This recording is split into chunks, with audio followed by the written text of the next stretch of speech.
ये कहानी शुरू होती है 1862 लंदन के एक शहर से, जहां हमें एक लड़की दिखाई जाती है जिसका नाम एमिलिया होता है, जो इस वक्त गाड़ी में थी और अपने सफर के दौरान उसे अपनी जिंदगी की कुछ भयानक और बुरी यादें याद आने लगती हैं, जब उसके हस्बैंड की एयर बैलून इन्हें हवाई गुब्बारे से गिरने की वजह से मौत हुई थी। अब इस तरह के ख्याल देखकर वो घबरा सी गई थी, उसकी तबीयत खराब होने लगती है। एमिलिया की ऐसी हालत देखकर उसकी बहन उसे कहती है कि तुम्हें हवाई सफर नहीं करना चाहिए, क्योंकि आज भी दरअसल एमिलिया अपने एयर बैलून के सफर पर जा रही थी। तब वो अपनी बहन को मना करते हुए कहती है कि मुझे कुछ नहीं हुआ, मैं ठीक हूँ और मैं जाना चाहती हूँ। इसके बाद हम एक लड़के जो साइंटिस्ट था उसे देखते हैं, जिसका नाम जेम्स होता है। वो आज सबसे बड़े एयर बैलून में सफर करके 23,000 फीट ऊंचाई का दुनिया का सबसे बड़ा रिकॉर्ड तोड़ने के लिए तैयार हो रहा था। मतलब इतनी ऊंचाई से ऊपर आज तक कोई नहीं गया था और आज वो जाने वाला था अपनी एक साथी के साथ, जिस पर उसका दोस्त कहता है तुम आज की उड़ान मत भरो क्योंकि मौसम काफी खराब है, काले बादल देखे गए हैं। और फिर तभी हम एक आदमी को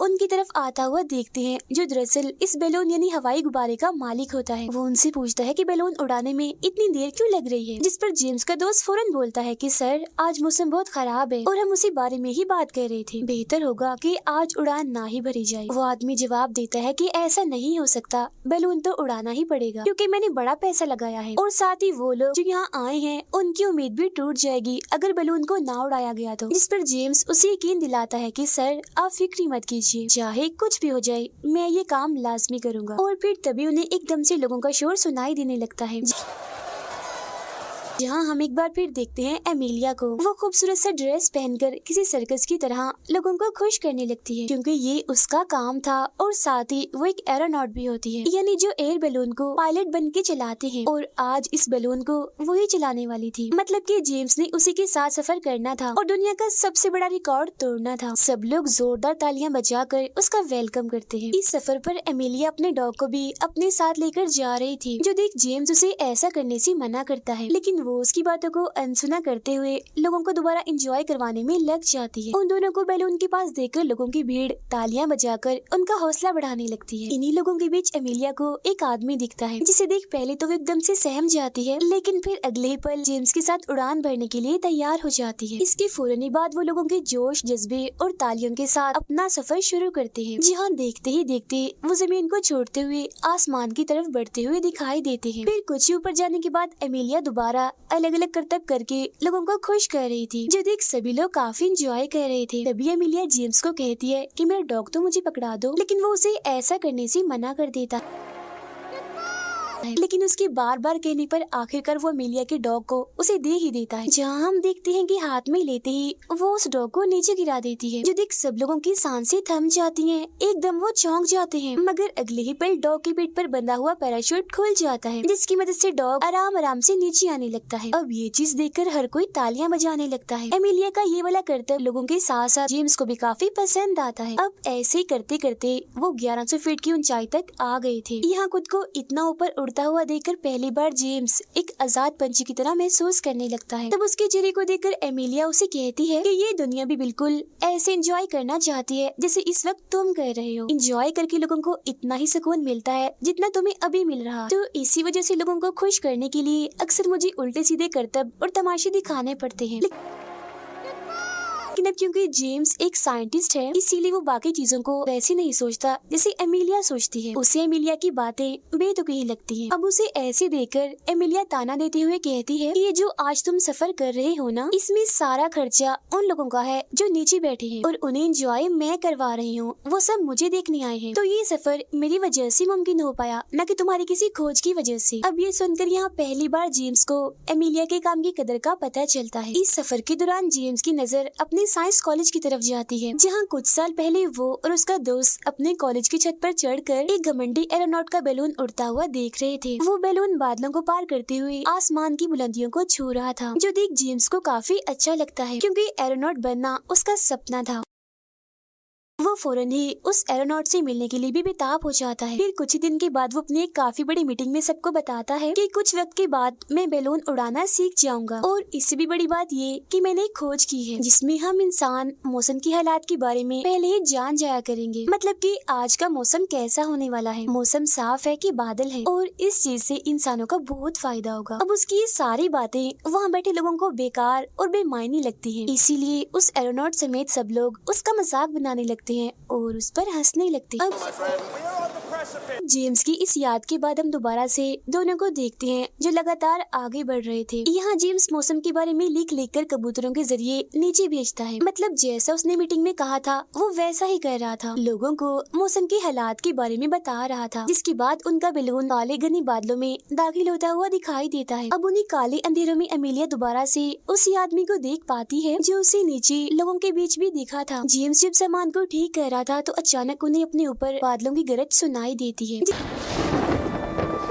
इसके फौरन बाद बारिश होने लगती है, जो देख वो हरकत में आ जाते हैं और अपने सामान को बारिश से बचाने लगते हैं। मगर अब देखते ही देखते तेज हवाएं अपना जोर पकड़ लेती हैं, जहां हवा में उनका बैलून झूलने लगता है, जिस वजह से वो दोनों भी बैलून की बास्केट में गिरकर झूलते हुए दिखाई देते हैं। अब ये हवाएं कुछ ही पलों में तूफान का रूप ले लेती है, जिसमें झूलने से जेम्स जख्मी होकर बेहोश हो जाता है। साथ ही एमिलिया भी बास्केट से बाहर निकलकर एक जगह पर लटकी होती है। वो बस गिरने ही वाली थी, मगर तभी जेम्स को होश आ जाता है। वो 1 मिनट भी जाया किए बगैर एमिलिया को ऊपर खींचकर उसकी जान बचा लेता है। तब बास्केट में आते ही एमिलिया दोनों की जान बचाने के लिए वहाँ रखी रेत की बैग नीचे गिराने लगती है। अब ऐसा होते ही वजन कम हो जाता है और उनका बैलून एक बार फिर इस तूफान से निकलकर ऊपर आसमान की तरफ जाने लगता है। वो बादलों को चीरता हुआ काफी ऊपर आ गया था, जहाँ के बादल बिल्कुल साफ थे और धूप भी थी, जो देख एमिलिया काफी खुश हो जाती है क्योंकि उसकी मेहनत काम आ गई थी। वो लोग अब उस मुसीबत से आजाद हो गए थे। अब जाकर खुश होते हुए वो रात की सांस लेते हैं। जेम्स बादलों पर अपने बैलून की परछाई को देखता है जो बेहद ही खूबसूरत लग रही थी, जो देख उसे काफी अच्छा लगता है। वो सोचता है कि ये ऊपर आसमान की जिंदगी काफी प्यारी है, क्योंकि नीचे हमारी जिंदगी बेतुकी और फजूल चीजों और असूलों से भरी पड़ी है। इसीलिए वो यहाँ अपने मन की भड़ास निकालने के लिए और खुश होते हुए जोर जोर से चिल्लाने लगता है।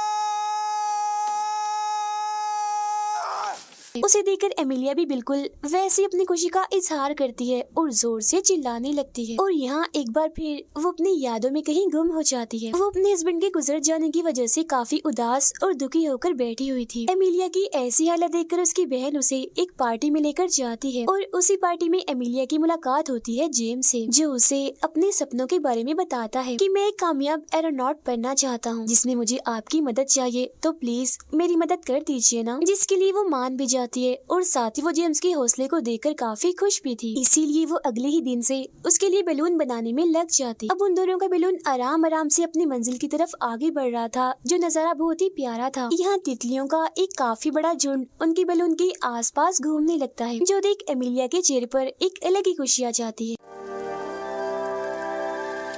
जी हाँ, वो पहली बार अपने हस्बैंड का नाम लेकर उसकी बात जेम्स से करने लगती है। वो जेम्स को बताती है कि मेरे हस्बैंड भी मेरी तरह एक एरोनॉट थे और उनकी सबसे बड़ी खूबी दुनिया की खूबसूरती को ढूंढना था, जो उन्हें हमेशा बादलों में आकर ही मिलती थी। लेकिन फिर एक दिन उनके इसी जुनून ने उनकी जान ले ली। अब उसकी ये बात सुनकर जेम्स एक बार फिर अपने पुराने ख्याल में चला जाता है, जहाँ एक दिन एमिलिया उसकी ऑफिस आकर उसके साथ उड़ान भरने से मना कर देती है। तब इस बात से उदास होकर वो उसी घमंडी एरोनॉट के पास मदद मांगने के लिए जाता है, जहाँ वो एरोनॉट उसकी मदद करने की बजाय उसका मजाक बनाने लगता है कि बेटा, ये तुम्हारे बस की बात नहीं है, तुम इतने ऊपर जाकर जिंदा नहीं बच पाओगे और मर जाओगे। अब एमिलिया के शोर से उसका ये ख्याल टूट जाता है, क्योंकि वो लोग 30,000 फीट ऊंचाई को पार करके आगे बढ़ रहे थे। मतलब कि उन्होंने दुनिया का सबसे बड़ा रिकॉर्ड तोड़ दिया था। अब आखिरकार वो यहाँ कामयाब हो गए थे, जो देख उन्हें बेहद ही खुशी होती। जिसकी फौरन बाद जेम्स अपनी कामयाबी की खबर उस घमंडी एरोनॉट को भेजता है कबूतर के जरिए। इसी बीच एमिलिया की नजर तेज हवाओं की तरफ पड़ रही थी, जो देखते ही देखते काफी ठंडी होती जा रही थी, जिस वजह से उसे काफी फिक्र होने लगती है। इसीलिए वो फौरन ही नीचे जाने का फैसला करती है। लेकिन जेम्स के सर पर तो जुनून सवार था, इसीलिए वो बैलून को नीचे ना ले जाकर और ऊपर ले जाने की बात करता है। लेकिन एमिलिया उसे गुस्सा होती हुई कहती है कि बेवकूफ मत बनो, ऐसा करना हमारी जान ले सकता है। मगर जेम्स के बार बार जिद करने पर उसे मानना ही पड़ता। इसके बाद हम दोबारा से गुजरा हुआ ख्याल देखते हैं। इन जब एमिलिया ने जेम्स को मना किया था उड़ान भरने के लिए, तब एमिलिया को मनाने के लिए उसका दोस्त आया था। वो उसे बताता है कि दुनिया का सबसे बड़ा रिकॉर्ड तोड़ने का जेम्स का बहुत ही बड़ा सपना है जो अभी तक अधूरा है, और उसका ये सपना आपकी मदद के बगैर पूरा नहीं हो सकता, तो आप उसकी मदद कर दीजिए प्लीज। लेकिन क्योंकि जेम्स और उसके हस्बैंड के सपने एक जैसे ही थे, इसीलिए वो उसकी मदद करने के लिए मान जाती है। वो यहाँ आसमान को बड़े गौर से देख रही थी, मगर तभी उसकी नजर बैलून पर जमी बर्फ पड़ जाती है। फौरन ही बाद वो पैरामीटर को देखती है, जहाँ वो लोग 26,000 फीट की ऊंचाई पर आ गए थे। हवा की नमी यहाँ बिल्कुल नहीं थी, बल्कि बर्फीली हवाएं चलने लगती हैं, जिसका असर इनके चेहरे पर साफ साफ दिखाई दे रहा था। मगर इस सब की परवाह किए बगैर जेम्स और भी ऊपर जाने के लिए वहाँ रखा हुआ वजन नीचे गिराने लगता है। तब ये देखकर एमिलिया उसे रोकने की कोशिश करती है, क्योंकि उसका ऐसा करना बैलून को तबाह कर सकता है और उनकी जान ले सकता है। लेकिन जेम्स उसकी एक नहीं सुनता और वहाँ रखा सामान वो फेंकता ही जा रहा था। इसी बीच उनकी लड़ाई भी हो जाती है। इसमें जेम्स की नाक से खून निकलने लगता है। The lack of oxygen is affecting your brain. वो गुस्से में भरकर एमिलिया को कहता है कि तुम्हारा हस्बैंड भी बिल्कुल तुम्हारी तरह ही डरपोक था, जिस वजह से उसकी जान तक चली गई। अब जेम्स की ऐसी बातें सुनकर मजबूरन एमिलिया उसे उस दिन की सच्चाई बताती है जब उसके हस्बैंड की मौत हुई थी। वो कहती है कि जब हम दुनिया का रिकॉर्ड तोड़ने के करीब थे, तब बैलून उड़ाने का काम मेरे हस्बैंड की नहीं बल्कि मेरे हाथ में था, जहाँ मेरी एक गलती की वजह से बैलून फट गया और हम दोनों तेजी से नीचे गिरना शुरू हो गए। और तभी हमें पता चलता है कि अक्सर जो आदमी एमिलिया को नजर आया करता था वो और कोई नहीं बल्कि उसका हस्बैंड था, जो हमेशा ही उसकी यादों में था। और फिर उस दिन एमिलिया के हस्बैंड ने उसकी जान बचाने के लिए अपनी जान दे दी थी, जिस वजह से वो खुद को कभी माफ नहीं कर पाई। अब उसकी सच्चाई जानकर जेम्स शर्मिंदा हो जाता है और उससे माफी मांगता है, जहाँ अब की बार दोनों ही नीचे जाने का फैसला करते हैं। एमिलिया जब रस्सी खींचती है तो उसे पता चलता है कि बर्फ की वजह से उनका बैलून जम गया है, और बीच वाले सुराख जिसकी वजह से बैलून उड़ना था वहाँ भी बर्फ जम गई होती है। वो उसे हटाने की काफी कोशिश करती है मगर नहीं हटा पाती। अब ठंड भी बढ़ती जा रही थी और ऑक्सीजन भी कम था, तो जेम्स की हालत भी खराब होने लगती है। तब एमिलिया अपनी जान की परवाह किए बगैर जेम्स की जान बचाने के लिए रस्सियों के सहारे बैलून के ऊपर चढ़ना शुरू करती है। सर्दी की वजह से उस पर भी बर्फ जम रही थी और जाहिर है उसे भी काफी मुश्किलात का सामना करना पड़ रहा था, मगर फिर जैसे तैसे करके वो बैलून के बिल्कुल ऊपर आ जाती है। वो अपने जूते की मदद से बैलून का वो सुराख खोलने में कामयाब भी हो जाती है, लेकिन वहाँ ठंड इतनी ज्यादा थी कि वो बेहोश होकर वहीं गिर जाती है। मगर कुछ देर बाद वो नीचे की तरफ खिसकने लगती है। बेहोशी की हालत में ही वो नीचे जाके गिरती है,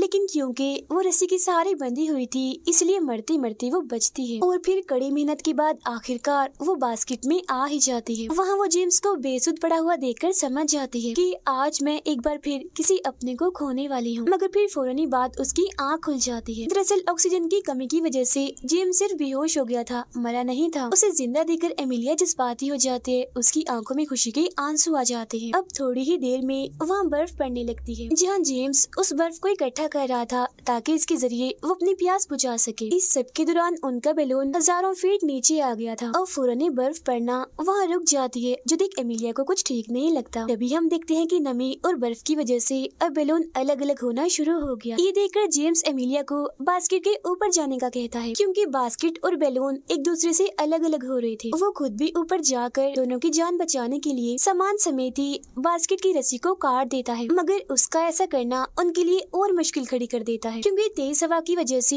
वो आगे ही बढ़ते जा रहे थे। अब इन सारे हालात का जिम्मेदार एमिलिया खुद को समझती है और जेम्स की जान बचाने के लिए अपनी जान देने के लिए वहाँ से कूदने का सोचती है। वो ऐसा करने ही वाली थी, मगर तभी पीछे से जेम्स चिल्ला उठता है और एक भी पल की देरी किए बगैर बैलून की रस्सियों को काट देता है, जिससे अब बैलून आराम आराम से नीचे आ रहा था और वो बिल्कुल किसी पैराशूट की तरह ही काम कर रहा था। जहाँ कुछ ही वक्त के बाद वो जमीन पर आने में कामयाब हो जाते हैं। वो जख्मी हो गए थे लेकिन जिंदा बच गए थे। अब इन दोनों का ये हैरान कुन कारनामा उनकी पूरी जिंदगी को ही बदल के रख देता है, क्योंकि वो लोग जो पहले जेम्स का मजाक बनाते थे आज इज्जत में उसके लिए खड़े होते हैं, तालियां बजाते हुए दिखाई देते हैं। इसके बाद हम दोबारा से उन दोनों को एक नई उम्मीद के साथ अगली मंजिल की तरफ उड़ान भरते हुए देखते हैं और उनकी इसी उम्मीद और हिम्मत को दिखाते हुए ही ये फिल्म यहीं पर खत्म हो जाती है।